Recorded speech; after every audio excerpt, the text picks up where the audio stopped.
ছোট্ট আর্ট প্রেমীদের জানাই দি ক্রাফট লাভার ইউটিউব চ্যানেলে অনেক অনেক স্বাগত। আজকের এই সেলাই করা গয়নাটার সেলাই করার আগে আমি প্রথমে এই রকম গ্লিটার পেন দিয়ে দাগ নিয়ে নিচ্ছি। তোমরা গ্লিটার পেনের পরিবর্তে পেন্সিল ব্যবহার করবে। এখানে আমি সেলাই করার জন্য এই টাইপের সুতোগুলো নিচ্ছি। আমি ডলি কোম্পানির নিয়েছি, তোমরা অন্য কোনো কোম্পানির নিতে পারো। আর যদি তোমরা রিল সুতো ব্যবহার করো তাহলে 6 পিস রিল সুতো নেবে।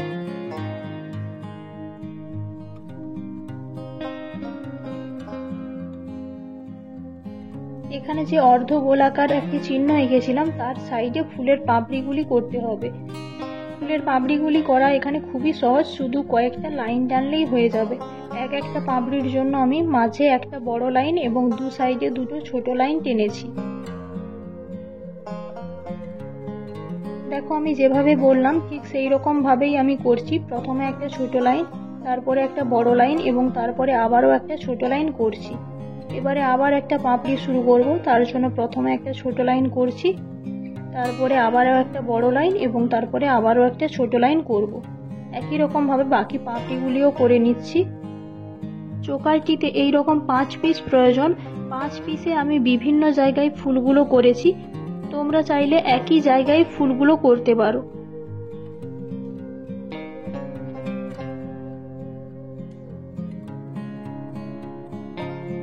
আর এই লাইনগুলো করার সময় যেই দিকে লাইনটা হবে সেদিকে ফ্রেমটা একটু ঘুরিয়ে নিও, তাহলে লাইনগুলো একটু সোজা হবে আর ফুলের পাপড়িগুলো চারিদিকে সমানভাবে বিছিয়ে থাকবে। আসলে এই ফুলের পাপড়িগুলি বানাতে আমারই লাইন বেঁকে যায়, তার জন্য তোমাদের সাথে এই কথাটা শেয়ার করলাম। তোমরা যদি ফ্রেমটা ঘুরিয়ে ঘুরিয়ে করো তাহলে আর ফুলের পাপড়ির লাইনগুলি বেঁকে যাবে না। এবারে ফুলগুলির ভেতরে ভরাট করার জন্য আমি হলুদ রঙের ডলে সুতো নিয়েছি। এবারে এর ভেতরে আমি ফ্রেঞ্চ নাট সেলাই দিয়ে ভরাট করব। ফ্রেঞ্চ নাট সেলাই সম্পর্কে নতুন করে তোমাদের আর কিছু বলার নেই, আমি আগেও অনেক ভিডিওতে দেখিয়েছি কিভাবে করতে হয়।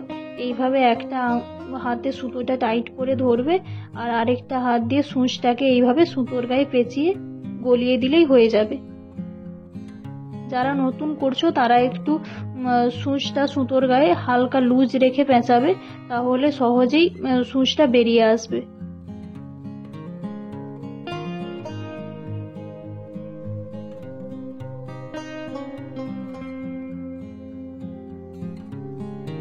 এবারে আমি পাতা করার জন্য এই ডলি সুতো এইভাবে বের করে 3 পিস নিচ্ছি।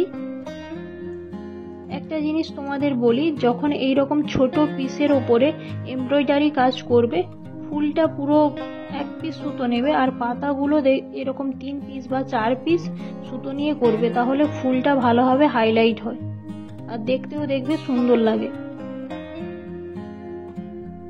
পাতাটা করার জন্য কিছুই নয়, এক্সট্রা যে ফাঁকা জায়গাগুলো ছিল সেখানে আমি এইভাবে 2-3টে করে লাইন টেনে দিচ্ছি।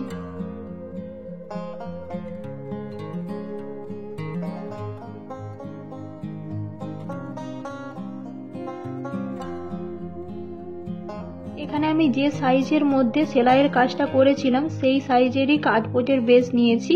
এবারে কাঠবোর্ডের বেসের উপরে ফেব্রিক গ্লু লাগিয়ে সেলাই করা কাপড়ের টুকরোগুলো আটকে নিচ্ছি।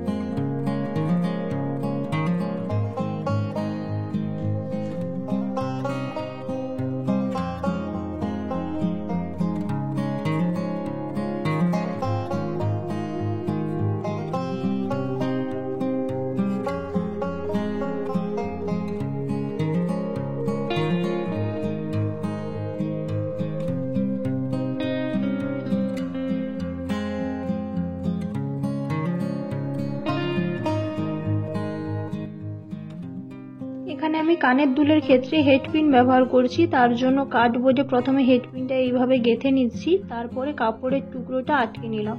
হেডপিনের মাথাটা যেহেতু ছোট তার জন্য আমি প্রথমে হেডপিনটা লাগিয়ে নিয়েছি। তোমরা যদি স্টাম্প পিন ব্যবহার করো তাহলে এটা পরে করতে পারো। ভিডিওটা এরপর থেকে রাতে বানানো, তার জন্য গয়নার রংটা একটু আলাদা দেখাবে। এখানে দেখো আমি এক পিস স্ট্র নিয়েছি। স্ট্রটা এইভাবে বেসের ওপরে রাখবে, বেসের দুদিকে যেন সামান্য পরিমাণে একটু বড় থাকে, সেই রকম করে কেটে নেবে। এবারে আমি এখানে এক পিস কাপড় নিয়েছি, সুতির কাপড়। চওড়া দিকটা স্ট্র থাকতে একটু বড় হতে হবে।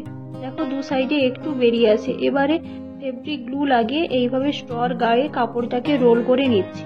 আমি এখানে পাতলা কাপড় নিয়েছি, তার জন্য স্ট্রর গায়ে কাপড়টা অনেকবার রোল করেছি। তোমরা যদি মোটা কাপড় নাও তাহলে স্ট্রর গায়ে একবার খানিক রোল করে নিলেই হবে।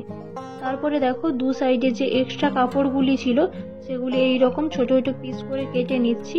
তারপরে ফেব্রিক গ্লু লাগিয়ে এইরকম রিফিল বা সরু সুচ টুচ দিয়ে এইভাবে ঢুকিয়ে নেব কাপড়টা স্ট্রর ভেতরে। সম্পূর্ণ ঢোকানোর পর দেখো আমি এখানে সুচ দিয়ে এইভাবে একটু গোল গোল ঘুরিয়ে নিচ্ছি, যাতে মাঝে একটা ফুটোর মতো থাকে, কারণ এর মধ্য দিয়ে সুতো দিয়ে সেলাই করা হবে। একই রকম ভাবে অন্য সাইডটাও করে নিয়েছি। এক পিস ছোট সাইজের সুতো নিয়েছি, সুতোটাকে ঘুরিয়ে এইভাবে ডবল করে নিচ্ছি, তার মধ্যে একটা পুঁতি গেঁথে নিচ্ছি। পুঁতিটার গায়ে এইভাবে সুতোটাকে দেখো ঘুরিয়ে প্যাঁচ দিয়ে নিচ্ছি। এবারে পুঁতির গায়ে যে সুতোটা ছিল সেটাকে এক জায়গায় করে গ্লু লাগিয়ে এইভাবে আটকে নিচ্ছি।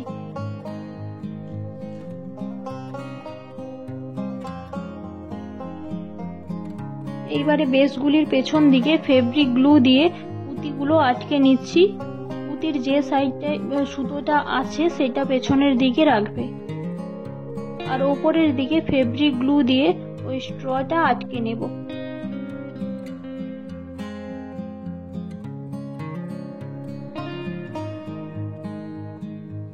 এইরকম টোটাল 5 পিস করতে হবে। আর ইয়াররিংটার নিচে শুধুমাত্র পুঁতিটা লাগিয়েছি, তারপরে কাপড় লাগিয়ে নিয়েছি। এখানে আমি ব্যাকডোরির জন্য 2 পিস টুইস্টেড রোপ ব্যবহার করেছি। 1 পিস টুইস্টেড রোপ বানানোর জন্য যে পরিমাণে সুতো প্রয়োজন তা আমি তোমাদের দেখিয়ে দিলাম, তোমরা দেখে নাও।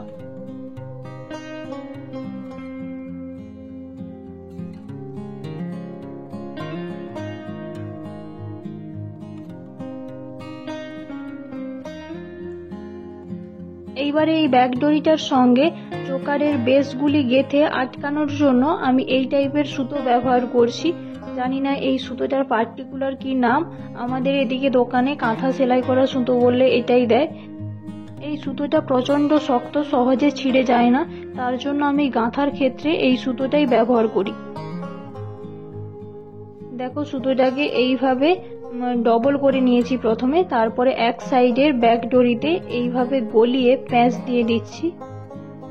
তারপরে এক এক করে পুঁতি এবং বেসগুলি গেঁথে নিচ্ছি। আমি যে কালারের চোকারটা বানিয়েছি তোমরা এই কালারের চোকারের সঙ্গে সাদা, হলুদ এবং সবুজ রঙের শাড়ি পরবে, দেখবে সবচেয়ে বেশি হাইলাইট করবে এই 3টা কালারের শাড়ির সঙ্গে। অন্যান্য কালারের শাড়ির সঙ্গেও ট্রাই করতে পারো, তবে এই 3টা কালারের সঙ্গে আমার মনে হয় বেশি হাইলাইট করবে।